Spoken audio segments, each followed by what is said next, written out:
Hello বন্ধুরা, সবাই কেমন আছো? আমি খুব ভালো আছি। আজকে একটা নতুন রেসিপি নিয়ে আমি হাজির হয়েছি, যেটা হলো প্লাস্টিক চাটনির রেসিপি। যেটা খেতে কিন্তু মানে সবসময় তো আম পাওয়া যায় না। তো এই এই চাটনি কিন্তু সারা বছরই খাওয়া যায়। যখনই অন্য কোনো আম বা টক জাতীয় জিনিস পাওয়া যায় না, তখন কিন্তু এই সব চাটনি করে কিন্তু সহজেই আপনারা এক সপ্তাহ স্টোর করেও রাখতে পারেন। আর খেতে কিন্তু দুর্দান্তই হয়। এটা কিন্তু পুরো প্লাস্টিক চাটনি, যেটা খুবই সহজ পদ্ধতিতে আমরা বাড়িতেই বানিয়ে নিতে পারি। আর কেউ কিন্তু বুঝতেই পারবে না, বাচ্চারা যদি না খায় তারা কিন্তু বুঝতেই পারবে না এটা কিসের চাটনি খাচ্ছে।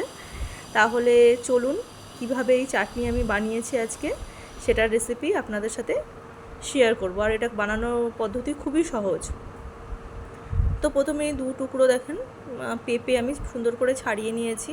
মাঝের যে বীজের অংশটা থাকে সেটাও কিন্তু ভালো করে আমি কুড়ে নিয়েছি। এবার কি করব, ভালো করে ধুয়ে এটাকে আমরা কাটারের মাধ্যমে, কাটারের এই সাইজটাই আমরা ভালো করে কেটে নেব, পাতলা পাতলা করে।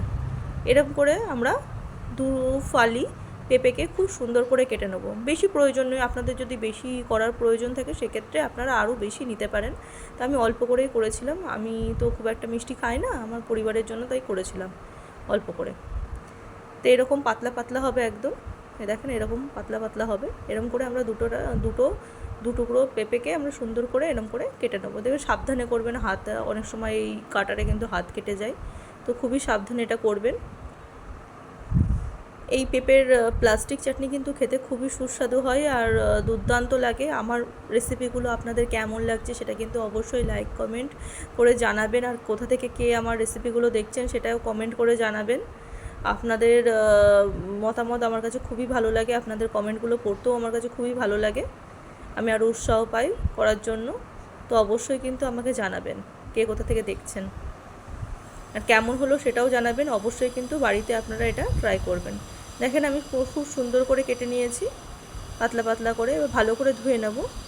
এবার একটা ফ্রাইং প্যানে আমরা প্রথমে একটু গরম করে নিয়ে 5 ফোড়ন ভালো করে ভেজে নেব।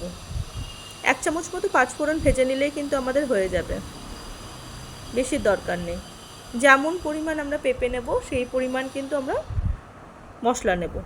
তো আমি 1 চামচ মতো নিয়েছি, আমি অল্প পেঁপে নিয়েছি বলে। এটা ভালো করে যখন দেখবেন সুন্দর গন্ধ বেরোবে তখনই কিন্তু হয়ে গেছে। বেশি মানে ভাজবেন না, তাহলে পুড়ে গেলে কিন্তু এর কোনো টেস্ট পাওয়া যাবে না, তেতো লাগবে। তো ভালো করে ভেজে আমরা এটা কিন্তু গুঁড়ো করে নেব।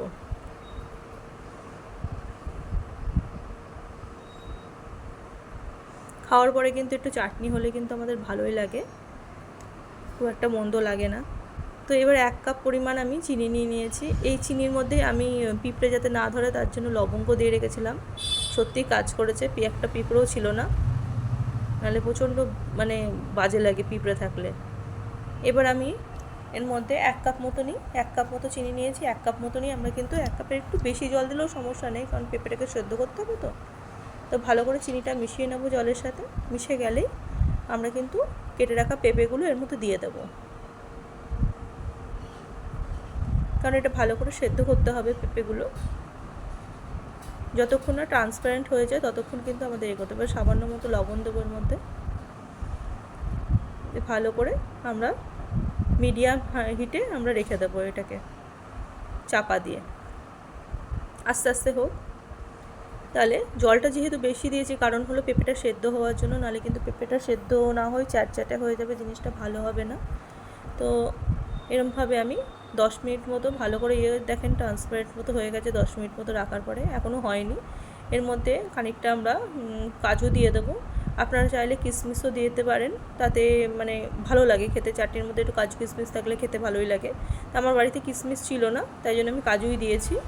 আবারও ভালো করে চেপে মানে ঢাকা দিয়ে আমরা আরও 10-15 মিনিট মতো করে নেব, চাটনিটা সেদ্ধ করে নেব। কারণ এটা ধীর প্রসেসিংয়ে হবে, তাড়াহুড়ো করলে হবে না, আস্তে আস্তে করতে হবে। তা আপনারা এটা বসিয়ে দিয়ে অন্য কাজও আপনারা সহজেই কিন্তু করতে পারেন। আর আস্তে আস্তে হবে, দিয়ে পুরো দেখবেন একদম ট্রান্সপারেন্ট হয়ে গেছে জিনিসটা।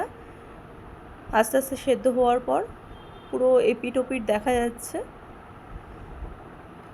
আর খাবার শেষের পাতে যদি চাটনি থাকে তাহলে কিন্তু আমাদেরও কিন্তু মন ভরে যায়। চাটনিটা খাওয়ার পর যদি খেতে পারি সামান্য পরিমাণ, চাটনি তো আর বেশি খায় না, সামান্য পরিমাণ খেলে কিন্তু সেটা খুবই ভালো লাগে।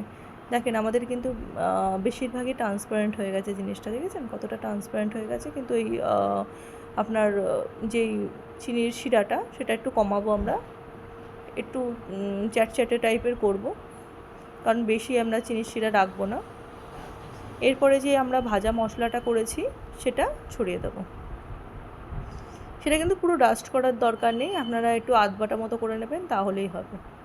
আর এর মধ্যে আপনারা কিন্তু চাইলে কালারের জন্য কাশ্মীরি লঙ্কার গুঁড়ো ব্যবহার করতে পারেন। আমি ব্যবহার করিনি, আমার মনে হয় এটাই আমার মানে ভালো লেগেছে, তাই জন্য আমি আর ব্যবহার করিনি, কারণ এই প্লাস্টিক চাটনি সাদা সাদা হলে অনেকটা ভালো লাগে দেখতে।